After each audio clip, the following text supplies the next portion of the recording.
so. Tell us about how you came into this. This is a quite a turn for you. Yeah, it's a new experience. It's television for the first time in quite a while. But honestly, I went out for pilot season this year, so I was like, I want to try and find a television show to be on, and I read, dozens and dozens of pilots, auditioned for dozens and dozens of pilots, but this one stuck out to me. This one was the one that I had my finger on and was like, if I could be in a show this year, this is the one I wanted to do. And that's, honestly, being completely honest, I'm not just saying that because I'm on the show now. And I think really what got me was the fact that I sort of pride myself on being able to see where the twists and turns are coming. You read enough things, you see it coming, or you don't see it coming, and this I didn't see coming. There's 2 or 3 twists where they got me. Kevin Williamson really got me. I thought he broke the mold in a sense in that, and created an hour of television that I was like, I want to know what happens. And this is also the kind of show that I would watch. I'm a fan of a show like this, so it was always nice and sometimes rare as an actor to really work on something that you might want to watch, that you would be engaged in. So that's kind of how it came to be. Marco Siega, who directed the pilot and is an executive producer on the show, I worked with about 6 years ago.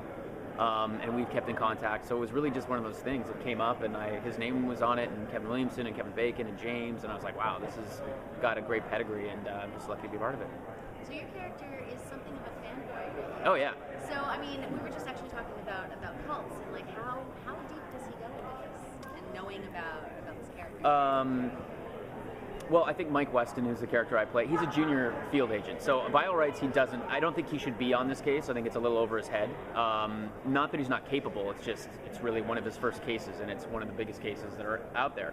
The only reason that he's there is because of the thesis he wrote at Quantico. It was about Joe Carroll, it was about this case. He understands the literature that the crimes are based on. He knows everything about Joe Carroll. Subsequently, he knows everything about Ryan Hardy. So, the good and the bad. And I think the one unique thing about Mike Weston is that he doesn't really judge Ryan. There's a moment where, Ryan Hardy has flaws, and they're public flaws. Everybody sort of knows about it. He wrote a book. He has a sordid past, I guess, and everybody knows. But Mike doesn't judge him because he doesn't care. He was the one guy that could put the most notorious serial killer away. And he's, I think in his head somewhere, he's like, this is the only guy that can help us solve this case. And so he just doesn't care. And so there's that, hero worship where he's kind of a geek when he meets him and nervous, but I also think the other side of Mike is that he's very capable, very smart, and doesn't want to be the guy that's just like, okay, Mr. Hardy, I'll go get your coffee. He wants to prove to him that that he's capable, he should be there, and I think that's the way I feel when I meet people that I look up to. I have that thing where I'm like, wow, this is really exciting, this is really cool, but it's also like, I don't want to be the fan, I want to be the guy that you respect at the end of the day. So I think that's Mike Weston. There's has to be this fascination with the macabre, with your character, and it's something that a lot of people can share, can relate to. How about you personally? Are you the person that's ever reading the news story clicks on the video that says, warning, this might be disturbing? Yeah, I don't do that. I love the entertainment aspect of that. I love horror films. I'm not like this pilot, everyone's like, oh, it's so gory. I'm like, I'm totally fine with it. I don't cringe. I'm okay with that. I love that kind of stuff, but I don't want to see it in real life. I don't want to be, there's that, I can't remember who aired it, but like a suicide basically recently on television. It was on live TV, and I had the option of watching it, and I was like, you know what, I don't want to see that. I don't want to see it. And I'm also the person when there's an accident on the side of the road, big or small, I'm going to look the other way. I think when I was a kid, actually, I don't really remember the details, but I think I actually saw a pretty violent car crash. And it was that thing where your parents would say, like, don't look, and I think I looked for a second, and I was young, but I sort of remember that, and now I'm always going to look the other way. That fascination to see, I don't have anymore. So a lot of shows that are about crime solving,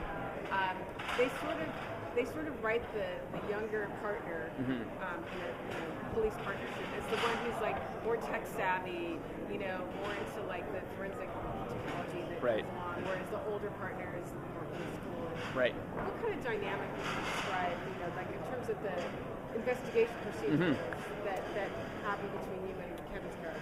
Well, I think naturally the younger characters tend to be more tech savvy, so I think that's what it is. I think the thing that I like about Weston is that he is that guy that will, be on the computer pounding out, where the GPS signal is coming from, but also is the guy that will, kick down the door and enter a house. You know, I think that's what's fun about him. He's not the guy that's stuck in the lab or stuck at the bureau. He's you know, out on the street as well. So I think there is an aspect of that Mike Weston, again, he knows his way around technology. It's just the way that it is now. So what other asset does your character have that complements? Yeah. Well, again, I think my character knows the case inside and out. Probably not as well as Ryan Hardy, but if, for example, if there's a line of poetry, I can find that how that might work into the case just as quickly as Ryan can. So, you know, Ryan Hardy can't be everywhere. So there's moments where it's like, I will make a discovery about something. I'm aware of something that maybe an agent that isn't as, I guess, caught up on the case or literary savvy wouldn't fully understand. So to me, that's it. He knows this. This is his world, you know. I also liken it to like him reading. This case is in the past. I mean, Joe Carroll was locked up. Ryan Hardy is retired. And it's like he's like was reading this story, he was writing about it, and all of a sudden he's like in the next chapter of this story. So he's involved. He just gets it. He understands it. He knows it. So a lot of the characters in the show seem to have had something in their past that comes into play in this investigation.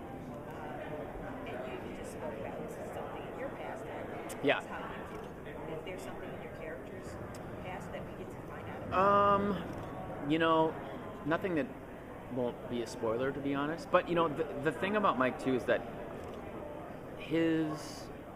I think my role in the show is that it's very immediate. You know, it's really about the investigation. So, yeah, there's definitely backstory stuff, but there's nothing that's, like, hugely exciting or whatever. I mean, you also create a backstory for a character without running too far. And, again, I think that Mike comes from potentially a law enforcement background and sort of has an understanding. Because the question I ask myself is, why would you put yourself through this? Like, as a person, what kind of person do you need to be to do that? And so, you know, a lot of the FBI agents that I spoke to came from studying law, came from accounting backgrounds, which sounds interesting, or languages. And so I was, you know, I figure Mike probably has maybe law enforcement in his family and studying law. The idea of justice, to be honest. I mean, as simple as that. That's kind of where, to me, that's where the core of Mike Weston comes from. The show is about a guy who's so charismatic that people get obsessed with him and they kill for him. From the pilot, I can't think of anyone currently more obsessed with him than your character. Do you think there's any internal conflict there? Is he going to fall prey to this man's charms? That's really interesting. I mean, honestly, I don't know. That's something that I can't answer. I think that naturally you walk a line. You know what I mean? I don't think that Mike would necessarily be an FBI agent and then fully turn. I mean, stranger things have happened. You know, I still like it. And like some of the, I think it was Richard Ramirez maybe, who was actually dating or had a lover in the jury. Like she madly fell in love with him after hearing about all these awful things. And so stranger things have happened. But I think that Mike is on one side of the line, which is let's put this guy away. He's crazy. Like you got a twin brother. Yeah. In the same business. Mm-hmm. Do you guys ever clash?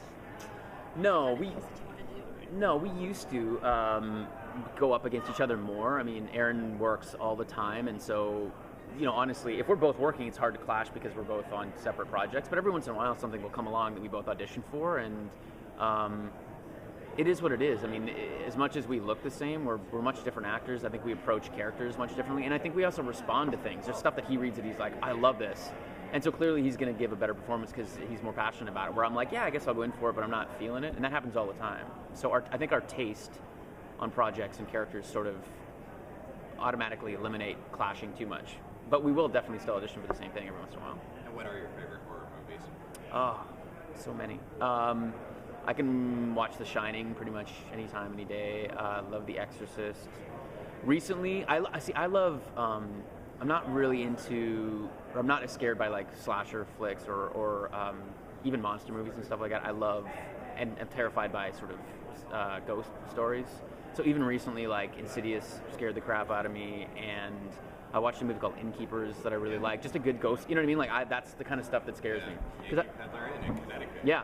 My thing is that if I was in a room with a werewolf or with a zombie or whatever, and you gave me an axe, I could try to go toe to toe. You know what I mean? Like I'd at least have a shot. Whereas a ghost or a spirit, it's like you can't do anything about it. So. Do you believe in it? Have you had experience? Yes. Such as?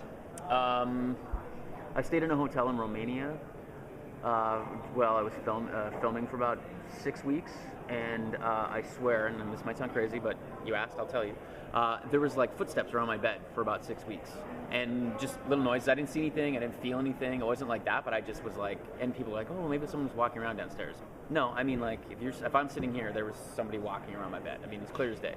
You might get a call from Celebrity Ghost Stories. Yeah. Maybe. I don't want to experience it ever again. I'll say that. So, but yeah, that's my ghost story. Awesome. So, thanks, guys. Thank you. Thank you. Right, Bye.